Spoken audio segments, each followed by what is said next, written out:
Zdravím vás, priatelia.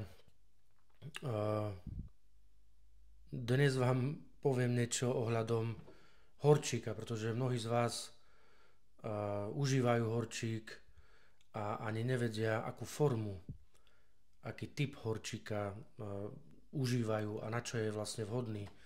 Pretože tých druhov horčíka je až 10. Horčík sa podieľa na viac ako 300 základných metabolických reakciách v tele. A každá forma je vhodná na úplne niečo iné v našom tele. Hej, čiže samozrejme, že horčík sa nachádza v plnohodnotných potravinách, ale dá sa doplniť v tabletách a nízka hladina horčíku sa môže podieľať na rôznych zdravotných problémoch. Srdcové choroby, osteoporóza, migréna, rôzne bolesti, krče, diabetes typu 2 a tak ďalej. Čiže máme citrát horečnatý, oxid horečnatý, ten je zase nevhodný, chlorid horečnatý, laktát, malát horečnatý, taurát, L-treonát horečnatý, síran horečnatý, glicinát horečnatý, ten preferujem ja. Ten sa tvorí z elementárneho horčíka a aminokyseliny glicínu. Podieľa sa na stavbe bielkovín. Vyskytuje sa hlavne v rybách, mäso, mlieko, strukoviny. Zlepšuje spánok, uvoľní telo, preto preferujem. Ukludní to telo počas noci, počas spánku. Čiže rieši to úzkosť, depresie, stres, nespavosť. Ja som tiež mal v predaji glicinát horečnatý, bisglicinát, chelatová forma.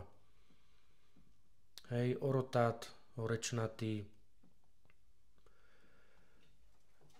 No a podľa mojej schémy tu, čiže sú magnézia s energetizujúcim účinkom citrát, malát, orotát s tlmivým, bisglicinát, treonát, taurát a nevhodné oxid, sulfát, laktát. To z niektorých ľudí nafúkuje, napríklad ako z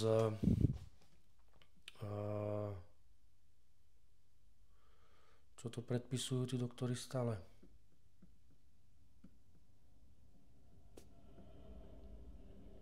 Magnosolv.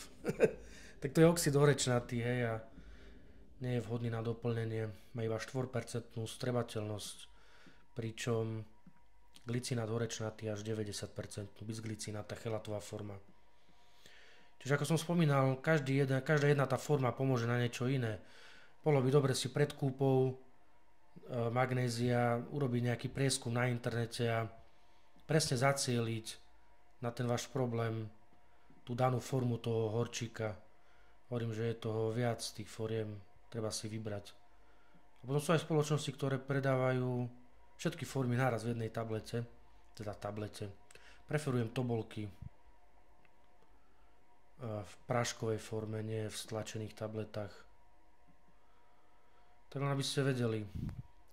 Samozrejme, že je aj v strave, ale ak chceme podporiť nejakú našu činnosť alebo ukludniť telo, tak je dobré doplnok výživy.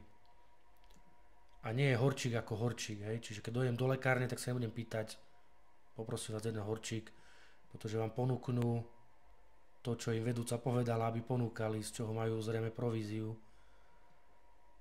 A nezaujíma ich, aký máte problém. Vy musíte konkrétne špecifikovať, aký horčík chcete užiť. Čiže urobiť si prieskum a tak ísť niečo objednávať alebo kupovať. Teda čo sa týka toho horčíka. Pekný deň ešte prajem.